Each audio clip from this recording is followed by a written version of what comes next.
Hey there, instructional leader.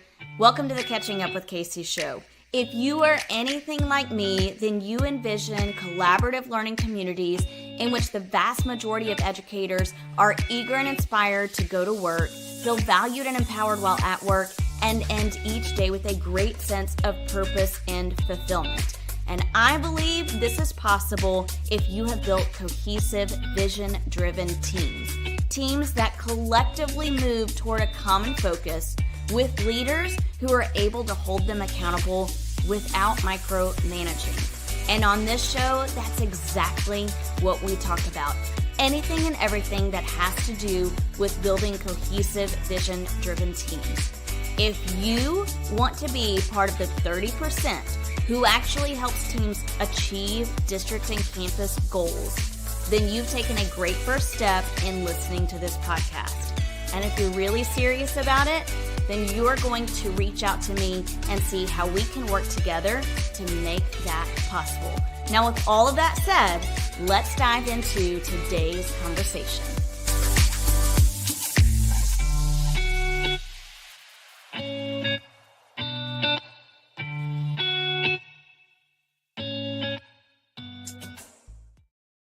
Well, hey, everybody. Welcome to episode 100 of the Catching Up with Casey show. Today, we're kind of doing the episode at a different time, only because I was out of town yesterday, ended up shifting it to today, which worked out perfectly because our schools in this area are pretty much closed because of a quote unquote snow day. I would open my blinds and let you see. All you would see are leaves that have no snow on them. So we had a little bit of snow this morning when we woke up, but it already has all started to melt away. So I'm certain we will be back in school tomorrow. But I'm so pumped that you've joined me for this 100th episode. In this episode, we're going to be thinking about and talking about this phrase, clear is kind. And we're going to take a deeper look at clarity in leadership. I don't want to take this clear as kind phrase at surface level value. I don't want to take it at face value. I want to dig a little bit deeper. Before we do that, I want to share a couple of things. First of all, if you are here live, be sure that you are commenting in the comments in some way so that I can enter you into a giveaway. I'm going to be doing 3 giveaways. So today, 3 salty truths about the phrase clear is kind and 3 sweet giveaways. So after each salty truth that I'm going to share with you regarding this phrase clear is kind, I'm going to be doing a giveaway. Here are the 3 giveaways just so you are aware. I'm going to be doing a giveaway for a book. So I'm going to be sending off some books to people who are in the comments. You have to be here live for that. I'm going to be doing another giveaway for people who have written reviews on Amazon for the book. And I'm going to be doing a giveaway for a free coaching call for people who respond to this episode in an email to me, letting me know what was most useful from this episode. So be sure somewhere you have put in the comments your name, or if you're anonymous, just let me know, hey, here's what my name is. I'm in the drawing. Just put yourself in the comments. All right, here we go. I want to tell you that I have heard this phrase, clear as kind, multiple times in multiple different scenarios over the last several months. The truth is that I've probably heard it multiple times over the last several years, especially since Brené Brown put out her book, Dare to Lead. In this book, she talks about the phrase clear as kind. And when I was at a conference in December, I heard presenters and or participants use this phrase clear as kind several times. And it got me to thinking, what do we mean when we use this phrase that Brené Brown brought to light so many years ago? And I think sometimes we use it as almost like a cop-out, or we use it thinking that we are being clear, but we haven't learned the craft of clarity. And so I want to peel back some layers for this phrase clear is kind, and see if we can dig a little bit deeper to think about what clear is kind means in leadership and how we can really hone the craft of clarity. So, are you ready? Let's dig in. I'm going to present a couple of slides. We're going to dive into this idea. The first salty truth is clear is kind is not a cop out for saying unnecessarily harsh things. Let me say that again. Clear is kind is not a cop out for saying unnecessarily harsh things. So often I hear people using the phrase clear is kind in order to excuse saying things that are unnecessarily harsh. As an attempt to be truthful to their people, they are bluntly saying things without pausing to think about what it is they need to clarify, what it is they actually need to say, and how they need to say it. So I'm going to advocate that instead of using the excuse clear is kind to say crucial, hard things, instead, what we want to do is we want to take a pause. I talk about this in the book. And when I talk about this in the book, I talk about using this pause acronym to help you think before you speak. And as you are thinking before you are speaking, you are considering a few different things. Yes, clear is kind, but before we say the things that are on our mind that we feel like we need to be really clear about, we want to pause. Let's pause for a moment. Let's think about how we can accept others' perspectives, accept our own emotional feelings. Let's think about how we can understand what other people are feeling, thinking by what they are saying and doing. Let's think about how we might react or respond and what that might do in the situation to ourselves or to the person that's sharing their thoughts, actions, or feelings with us. And then we can engage in the conversation. So that pause is so crucial if you feel like there are hard things that you have to say.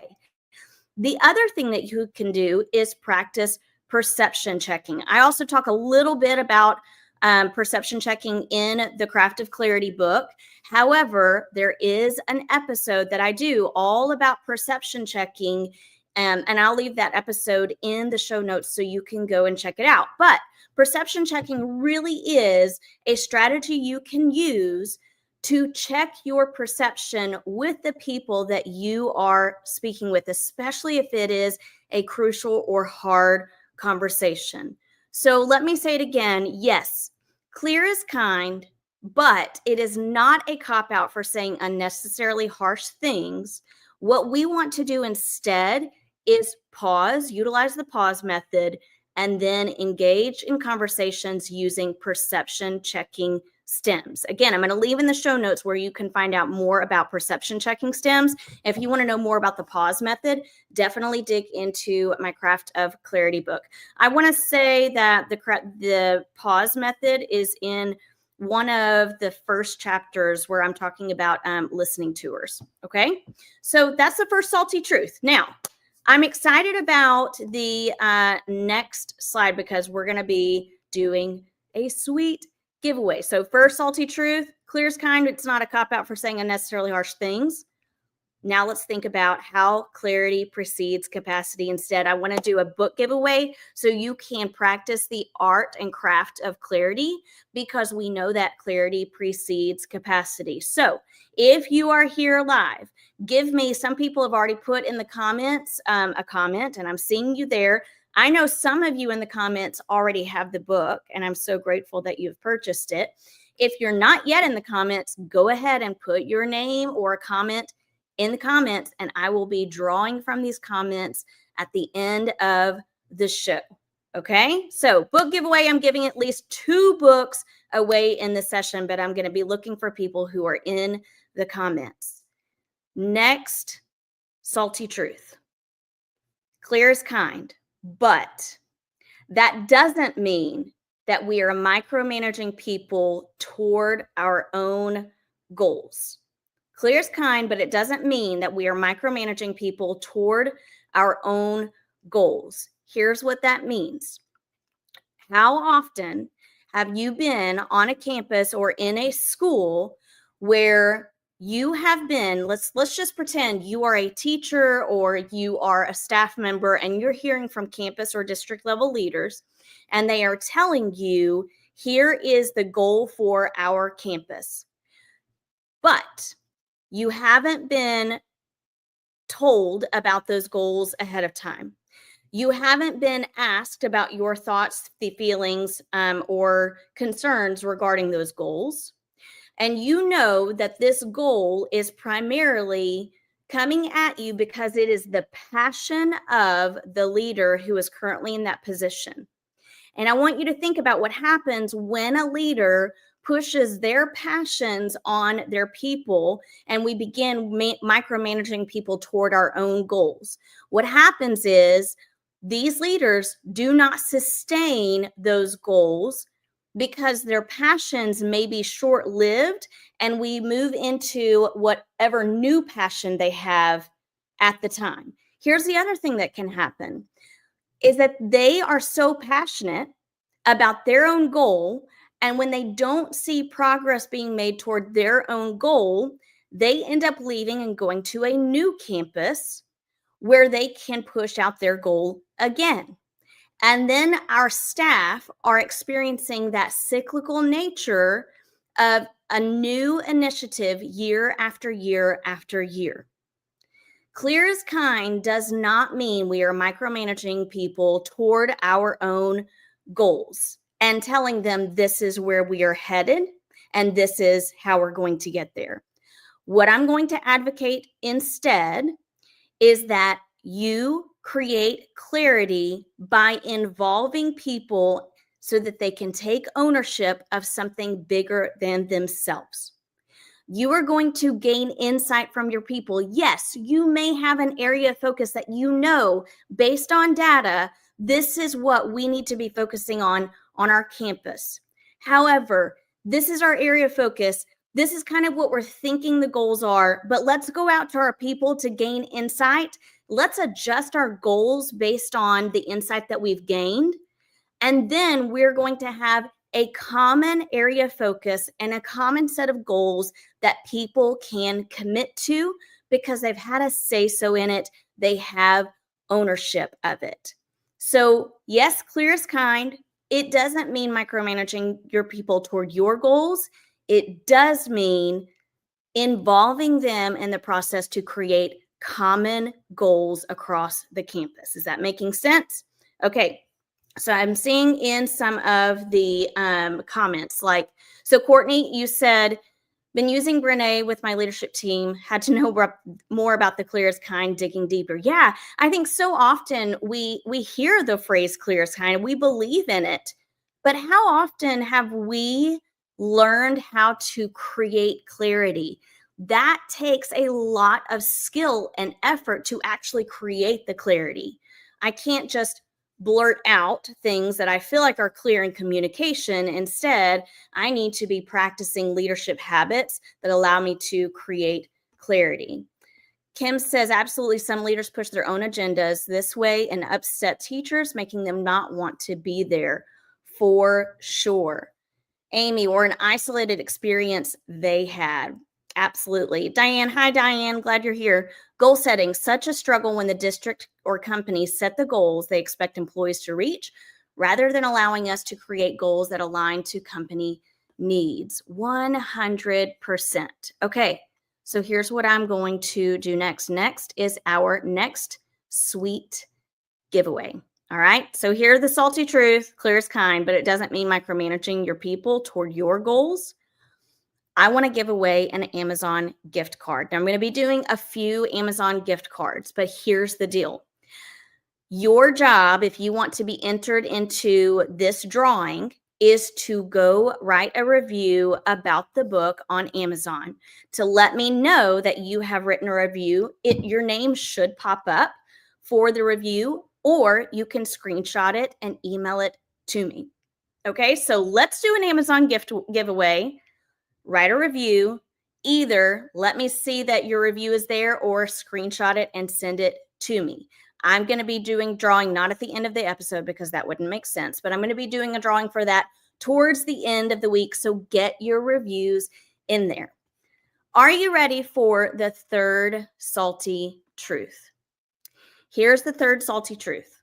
Clear is kind, yes, but it is more than just pointing out a destination for people to move towards. Clear is kind, yes, but it's way more than pointing out a destination for people to work towards.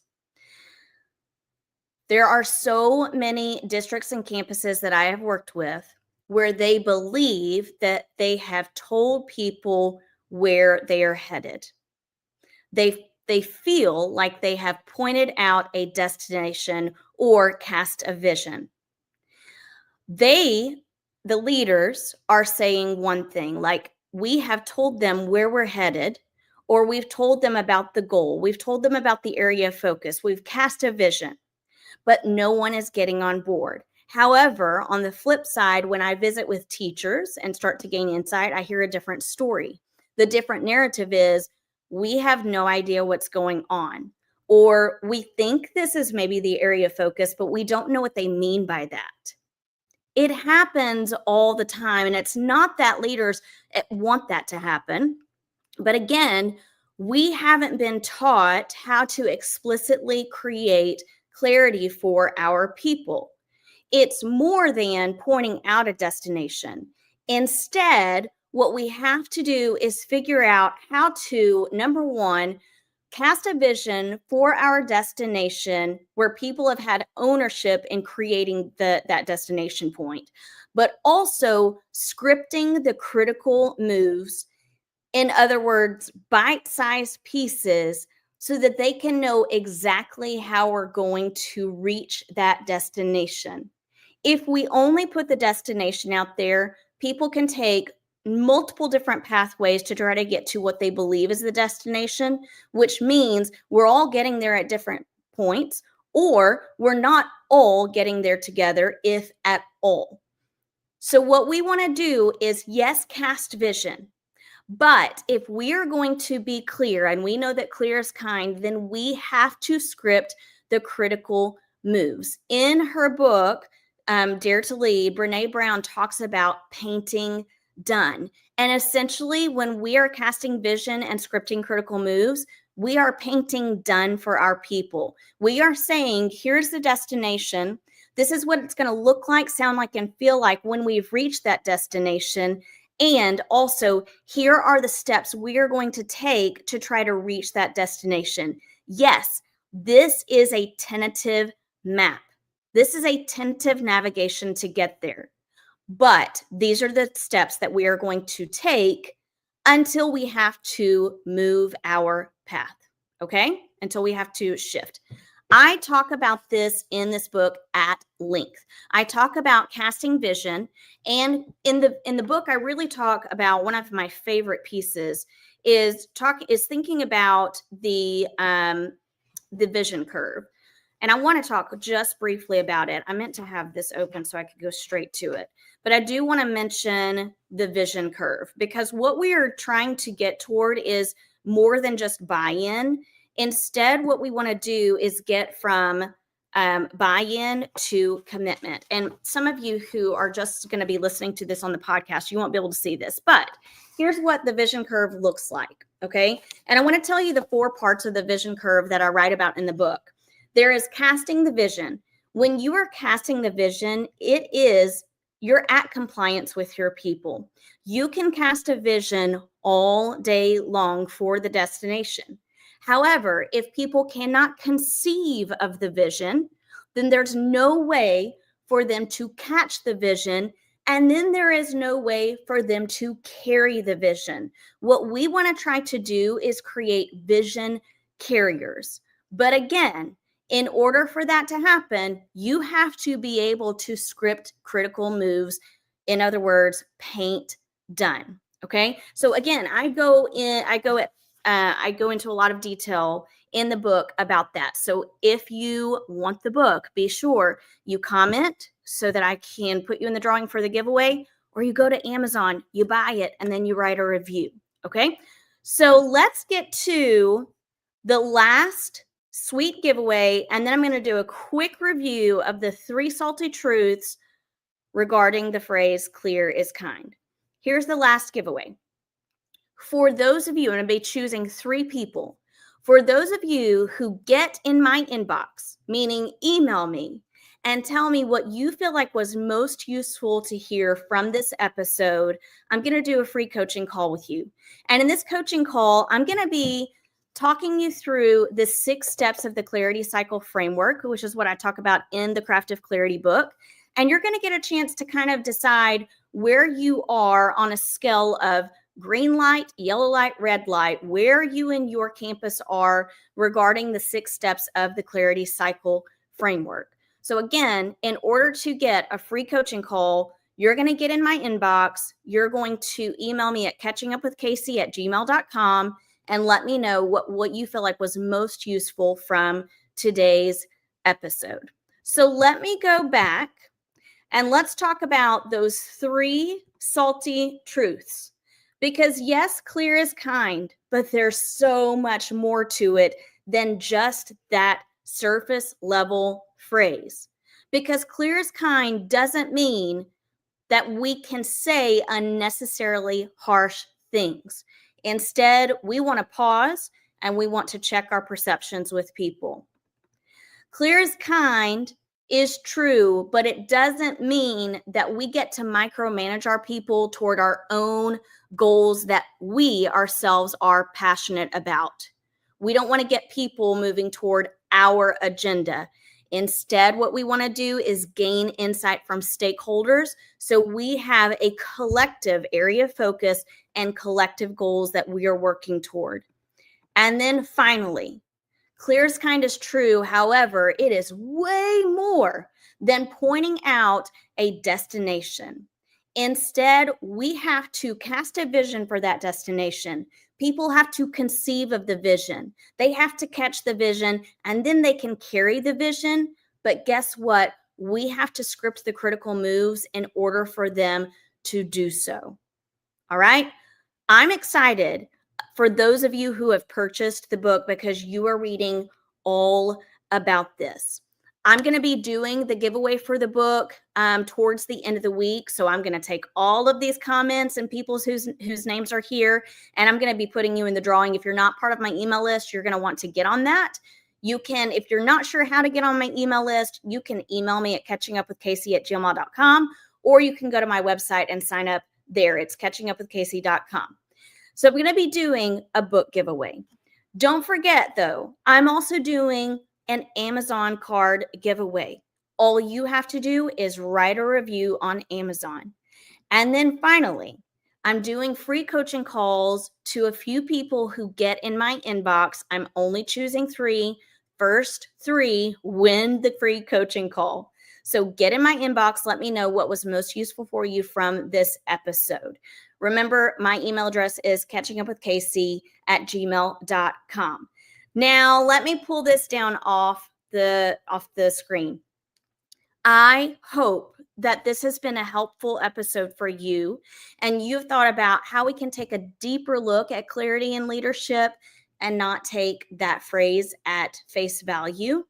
Instead, think about how you can grow your skills as a leader who creates clarity for their people, because clarity precedes capacity. All right, I'm so glad you've joined me for this episode. Let me end by telling you a couple of things that you're going to want to be on the lookout for. First of all, be sure, if you are someone who is an advocate for special education and special educators, you can be a general education teacher, a special education teacher, a director, or a campus or district leader. You're going to want to join us at CEC 2025 in Baltimore, Maryland in March. I'm going to be the opening keynote. I'm excited about the message that I'm going to be sharing, but more importantly, there are going to be lots of breakout sessions that you will enjoy. Another thing to note is that I'm doing Clarity Conversations series on Marco Polo.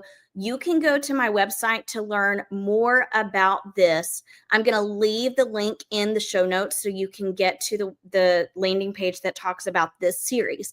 Really, what this is about is launching the book, and I'm going to be sharing some key pieces from the book. If you have read the book, great. Join the conversation series. If you haven't read the book, great. Come learn more about it in this Clarity Conversation series. And for some of you who are eager to start putting the Clarity Cycle framework into action, I've got the Clarity in Action cohort. So you can learn more about the Clarity in Action cohort by going to my website or emailing me to let me know that that's something you are interested in. Okay, guys, this has been such a wonderful time. I will catch you in the next episode. Bye. Hey there, thanks for joining this episode. I would love for you to do me 3 solid favors before you head out. Number 1, subscribe to this show. I've got a lot of great guests and content coming up, and I don't want you to miss any of it. Number 2, share this show. Share it with your like-minded colleagues and friends and those leaders who are eager to build cohesive, vision-driven teams. And finally, connect with me on all the social media platforms. You can find me at Catch Up with Casey on Instagram, YouTube, and LinkedIn. Until next time, go off and create teams that leave people feeling inspired, empowered, and eager for more each day.